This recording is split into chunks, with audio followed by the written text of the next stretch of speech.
So I came across another sutra recently, which is a parable of the blind man and the elephant, and it's called I think the Titha Sutra. And in this sutra, the Buddha is basically showing his disciples the futility of afflicted arguing over different viewpoints. And I actually first came across this sutra in this book that I'm reading for a talk that Venerable Deki and myself are giving. And the book is called I Never Thought of It That Way by Monica Guzman. So I'll just kind of share this parable that seemed like a really timely and insightful teaching for me. So it goes, the Buddha was staying at Sravasti. I don't know if that's Sravasti. It's Sravasti, yeah.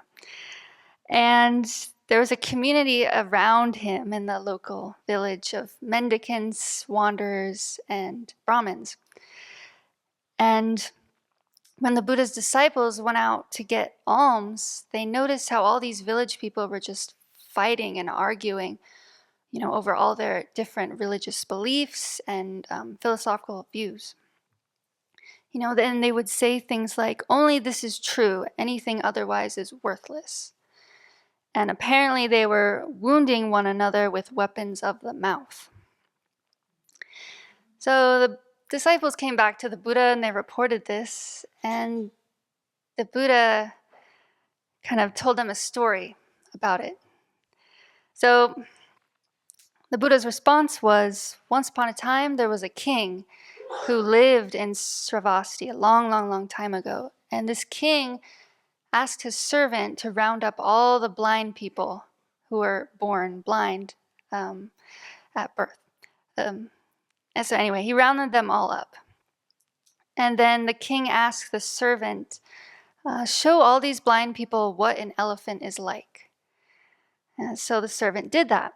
And so the servant showed one group of blind people with their hands what the ear of an elephant is like. And then the servant showed another group of blind people what the foot of the elephant was like. And then another group, the head and the rear and the face and so on, and the tail. And then so the king said, okay, he gathered them all up and he's like, now tell me, blind people, like what is an elephant like? And one group who was shown the ear said, oh, an elephant is like a willowy basket. And then another group who was shown the legs said, an elephant is like a post. And then another group who was shown the tail said something like, an elephant is like a broom. And then upon hearing all the differing views of what an elephant is like, they all got really pissed at each other and they started fighting and fist fighting. They're like, that's not what an elephant is like. This is. You're wrong. So anyway, I guess the king was pleased. It doesn't say why.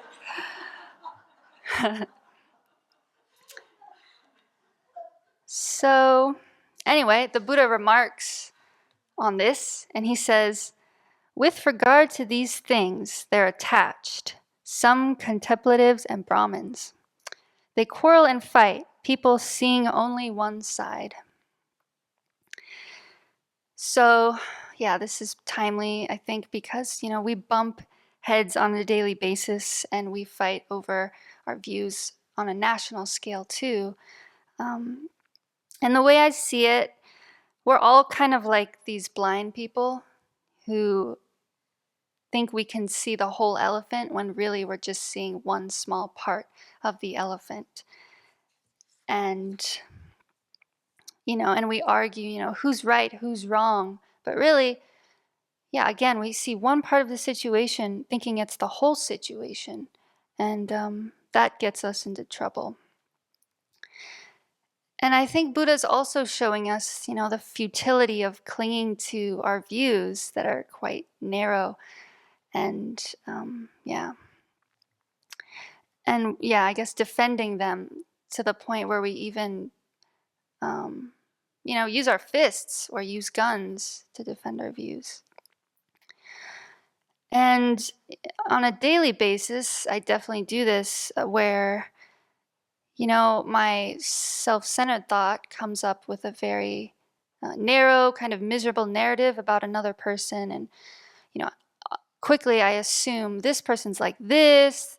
If I talk to them, they're going to talk to me like this. Better not to talk to them so that I don't get hurt. It's going to go like this. And basically, I think my view on the situation, my view of the person is the truth. I really think that's how they are, 100%, when it could be just it's a small piece of maybe how they sometimes are. But, when I hone in on it, I exaggerate it and blow it up, just like these blind men did with the elephant. They focused on one small part and then just blew it up and thought it was everything. So in Monica Guzman's book, I Never Thought of It That Way, she relates this particular sutra to the growing political divide happening on a national scale right now. And she points out how we're often satisfied by overly simplistic answers and conclusions. We make snap judgments about people's characters just because they disagree on one issue, thinking, oh, they must be an uncompassionate person. So again, this is just like the blind men and the elephant. And being a journalist, this author asked some really good questions that actually I've been using to help me with my kind of difficult conversations with, family members who hold different views than I do, and also other people. And so one of these questions that she invites us to ask when we're having conversations with others about differing viewpoints is, what am I missing? And this is something that, what am I missing? Anyway, so this is a question that I've been asking with some of my family members when they're trying to tell me their viewpoints. And it's not easy to, go into these difficult, often charged conversations with an open mind. There's a lot of resistance that comes up in me, but I am also really interested, and I'm just wondering, there's something that I'm missing. This is someone else's viewpoint, and there's millions of other people who have this same viewpoint. What am I not getting? What am I not seeing? What am I not understanding? So,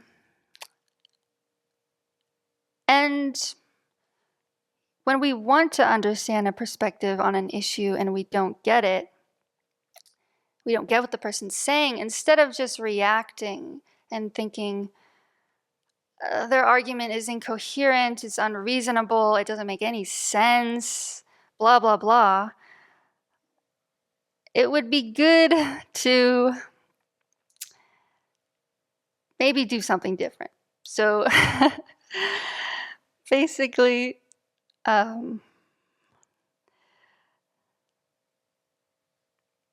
check our assumptions. Sorry, I'm a little lost right now. I'm going to get back to my place. Okay. Yeah, so another thing Monica Guzman talks about is that assumptions come up when we're engaged in these kinds of conversations with people. And I know my assumptions come up. So, we can ask ourselves, is it true that my friend and millions of other people really don't care about upholding the law? Is that true? Is it true that millions of other people are uncompassionate and don't care about certain aspects of humanity? Is it true that their arguments aren't based on any coherent reasoning? And another question that is helpful, I found, that she mentioned was, when entering a conversation, am I willing to believe that I'm wrong about something. And that's also difficult, as we all know. But she was mentioning how it takes a lot of humility, actually, to engage in these kind of conversations and to keep them going, and not just shut down or insist on our viewpoint.